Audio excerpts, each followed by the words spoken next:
you ever had an argument or a debate with someone just to have them bring up an unrelated point and think they've accomplished something? Maybe you've watched the news and seen an issue debated from two very opposite sides as if no middle ground exists. If that's the case, you have seen fallacies in action. And that's what we're going to talk about today: fallacies and fallacious arguments. Fallacies are bad uses of logic, and we will look at some examples of those today. But before we do that, I want you to know that fallacies are everywhere. We see them in relationships, we see them in advertising, we see them in politics, and all points between. We talk about fallacies for two major reasons. One is so that you can avoid using fallacies in your own arguments. The second is so that you can identify and deflect fallacies when someone tries to use them to convince you of something that probably shouldn't be convincing. We're going to cover these fallacies today. There are many more than this, but these are some of the most popular that we will see in public speaking or presentations. We have the ad hominem fallacy, or name calling, causal fallacies, saying that there's a faulty link between A causing B to happen, a bandwagon fallacy, or popularity equals appropriate, the either or fallacy, which is an ultimatum, the straw fallacy, which is a misrepresentation of the other side of an argument, the red herring fallacy, which is a distraction, and finally, an appeal to misplaced authority, or treating those without authority as though they have it. To begin, let's talk about ad hominem fallacies. Again, ad hominem is to the man or to the person, and that means that you attack the person and not the position. You do this through name calling. We have all seen children name call, and it's because children do this because they don't have the advanced skills needed to make a very clear, logical, coherent argument. That's why when adults do it, it seems to look weak or desperate. One of the prime examples in current culture is the president, President Trump. He has nicknames for everyone that he doesn't like: Sleepy Joe, Little Marco, even racial names that I won't repeat here, but those things typically make someone look weak. However, for 40% of the population, they seem to make him look strong. In any case, an ad hominem fallacy should be avoided on your part. If you have a good argument, make it. If you don't, maybe go back and retool your argument so that you do, and you don't have to resort to name calling. Next, a causal fallacy is when a person argues that A caused B to happen. This is problematic if there is not a very clear and proven link between A and B. This could be a result of weak evidence. Maybe there's not enough clear-cut evidence there to make that causal relationship. Remember, you've probably heard someone say that correlation is not causation, and that's what we're referring to here. The classic example is the increased drowning deaths in the summer and the increased sales of ice cream. People will say that since both of these things increase in summertime, that ice cream must cause drowning. What they forget to mention is that in the summer, people go swimming more because it's hot. And also in the summer, people eat more ice cream, again, because it's hot. When people swim more, more people drown, unfortunately. It has nothing to do with the ice cream in the mass majority of cases. This could be a confusion of fact and opinion. It could also be just leaving elements of an argument out. So, for example, the U.S. invasion of Iraq. When I was an undergraduate in college, we invaded Iraq. And the argument for that varied depending on who you spoke to. I'm not here to make a political statement about why we went to Iraq or why we didn't, but there was an argument about weapons of mass destruction. There was an argument to be made about oil fields. There was an argument to be made about a personal vendetta against Saddam Hussein and George W. Bush. There was an argument that was very popular about the relationship between Iraq and 9/11. Again, These things, unless they're very clear, are bad uses of a causal argument. They are a causal fallacy. So remember, if you want to say A caused B to happen, either make a very clear case or make the argument soft. Say things like, one reason this happened, though it doesn't explain everything, is. And then give us your argument. It doesn't mean that you must stay away from saying something contributed to something else happening, but do be careful with a straight cause statement. Next up is a bandwagon fallacy. This is the idea that just because something is popular, it must be right or the best thing to do. We know that this isn't true logically, but sometimes humans get caught up in ideas like groupthink and tribalism. These usually come out of a desire to be liked. What we see with our politics right now on both sides is that there are tribal like groups with complete adherence to one side or the other. And that leads to groupthink because they want to be a part of something bigger. And then they cannot see right from wrong. They just know that this is a popular opinion and therefore it's right. Again, I'm not saying which side is right and which side is not, and it varies by issue, I'm sure. But the idea, again, is that we get in a mindset of being on the bandwagon. If you are familiar with sports at all, you've heard this used frequently. As you see from the image there, the current Super Bowl champions are the Kansas City Chiefs. And like every Super Bowl winning team, the sales of their merchandise skyrocket the weeks after the Super Bowl. You will be very likely to see someone walking around with a brand new championship hat on, for example. And you ask them, "Oh, you're a fan?" And they will respond, "Oh, of course. How long have you been a fan?" "Oh, well, they just won the Super Bowl." Or maybe they will try to make it seem as though they're not a fair weather bandwagon fan. But again, jumping on that bandwagon just means you go along with something because it's popular right now.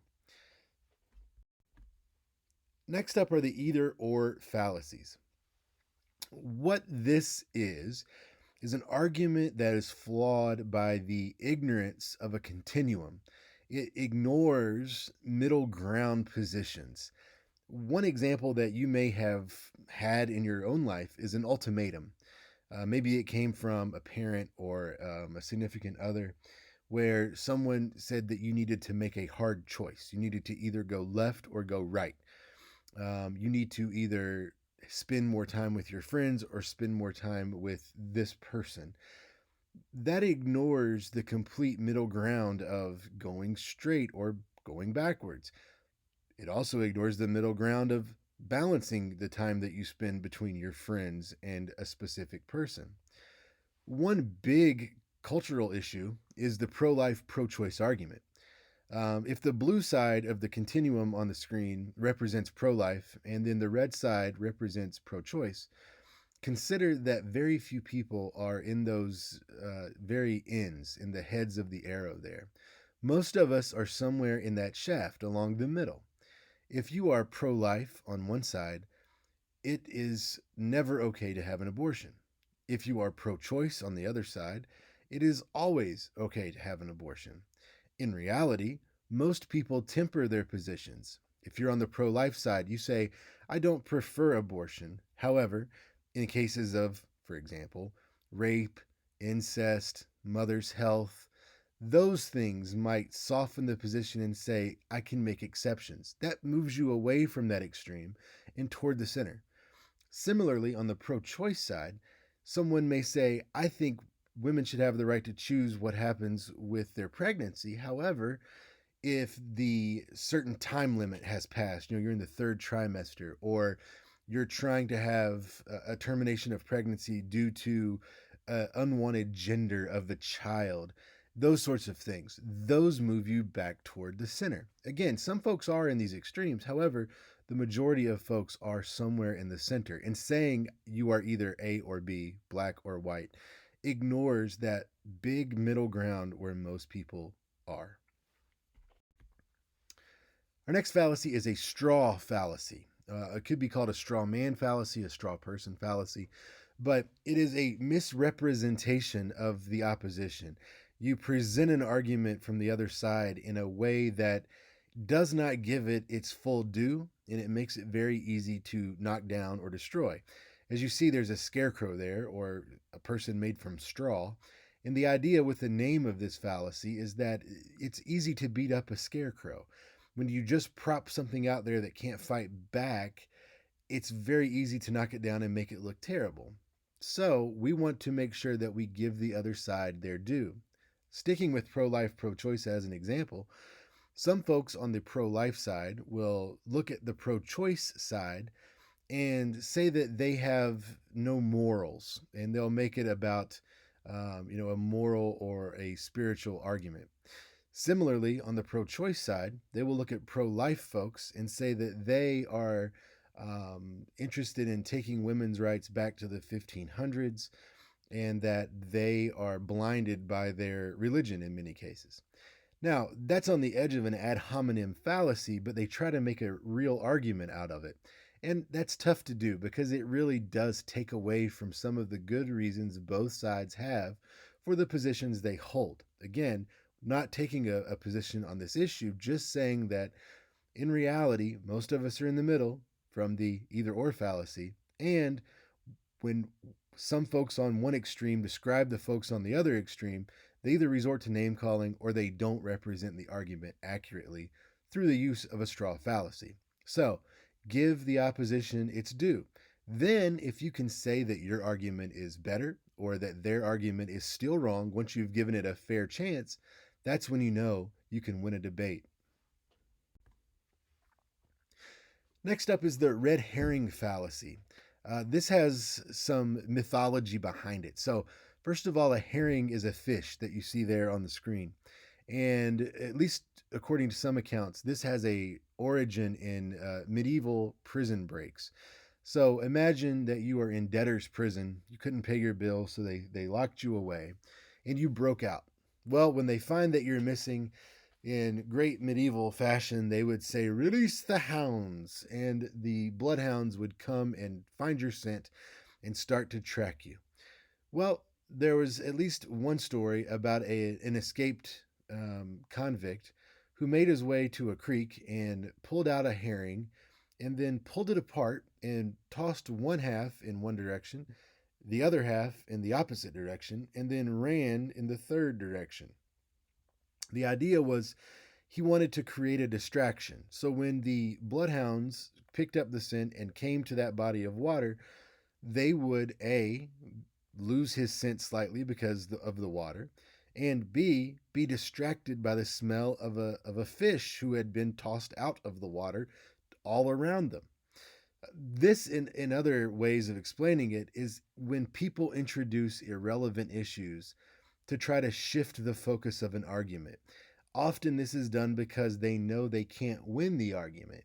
So they want to bring in a new idea and somehow make the other person feel as though it relates to what they're discussing, when in reality it doesn't.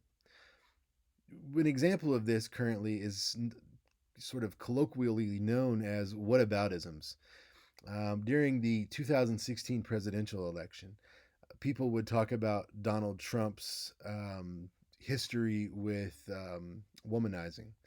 And Trump supporters would quickly say, well, what about Bill Clinton? As though that was relevant to a discussion about current elections. On the other side, folks would say, well, Donald Trump has too much money and he makes money in a little bit of maybe dishonest ways. And then it would be, well, what about the Clintons? And they would go back to issues from the 90s, even, with Whitewater and so on and so forth. So again, we can see how a whataboutism is part of a red herring fallacy. It brings in information that seems to be related, but in reality, it doesn't relate. Last but not least, we have the appeal to misplaced authority. This is when we treat non experts as experts, and we put too much faith in their opinion when they don't have the background or the education, the specialization in order for us to put that faith in their opinion. For example, I have a PhD. Some people call me Dr. Brown. However, my PhD is in communications. If there was an issue that was medical and someone said, well, Dr. Brown told us that, and they gave a medical explanation for something, that is putting way too much faith in my opinion because I am not an expert in that field. Sometimes it can be a simple misunderstanding of credibility and title. Other times it can be the heavy influence of personal charisma and popularity. And for this example, I've picked on Justin Bieber because why not? In his, commercials for Proactive, but in reality, Proactive has had most celebrities, it seems like, on their commercials to promote their products. Now, ask yourself, how many books do you think that Justin Bieber has read on? Well, you could stop there and probably have a low number, but what about how many books has he read on the mixing and blending of facial astringents to create this magical potion that it seems will get rid of your acne? Uh, None. If this speech, or I'm sorry, the commercial was about effective microphones or the celebrity life style, sure, Bieber would be a great authority to talk about that. But with these products, he's not. And this isn't just to pick on Proactive or Bieber. There are tons of celebrity endorsements out there that make us think, wow, whoever my favorite person is here endorses this product, I need to get it. My generation, I was a child in the 90s, and Michael Jordan and Gatorade. Now, that seems to be fairly related because Michael Jordan is an athlete and athletes drink Gatorade, but you could also say Justin Bieber is a celebrity and celebrities are concerned with having clear skin because that's their moneymaker. It still doesn't make these folks experts in the particular area that we associate with. Now, again, they're not claiming to be experts, but we put that trust in them, and that is the misplaced authority. To review, we've talked about ad hominem fallacies or name calling. We talked about making sure you have a very clear causal relationship before making that claim. We talked about bandwagon fallacies, or that because something's popular, it must be right, and how that doesn't work. We talked about either or fallacies, or the ignoring of a big middle ground. We talked about straw fallacies and misrepresenting the opposing argument to make it look weak. We discussed red herring fallacies and the modern whataboutisms that introduce irrelevant information as a distraction. And last, we talked about appeals to misplaced authority, as seen in most, if not all, celebrity endorsement commercials. Again, you will find fallacious arguments in your relationships when you get into a fight or an argument with a significant other. You see them in advertising, not just celebrity endorsements, but in a variety of forms, in a variety of ads. And of course, politicians from all sides of the aisle will use fallacious arguments to try to get an edge on the opposition. So, if you want to learn more about the use of fallacies, how to avoid them, and how to identify them, visit us at the Speech Lab at gvsu.edu/speechlab. We do have virtual consultations available. As I'm making this recording, it is March of 2020 and campus is closed due to the coronavirus outbreak. However, we have virtual space where you can come and work with our folks. We also have our resource market live and online where you can find text-based resources that might guide you in the right direction. So remember, the next time you make an argument or a persuasive presentation, be sure to double check for fallacies, because if you accidentally use one, it could convince people that you're right, or it could totally destroy your credibility.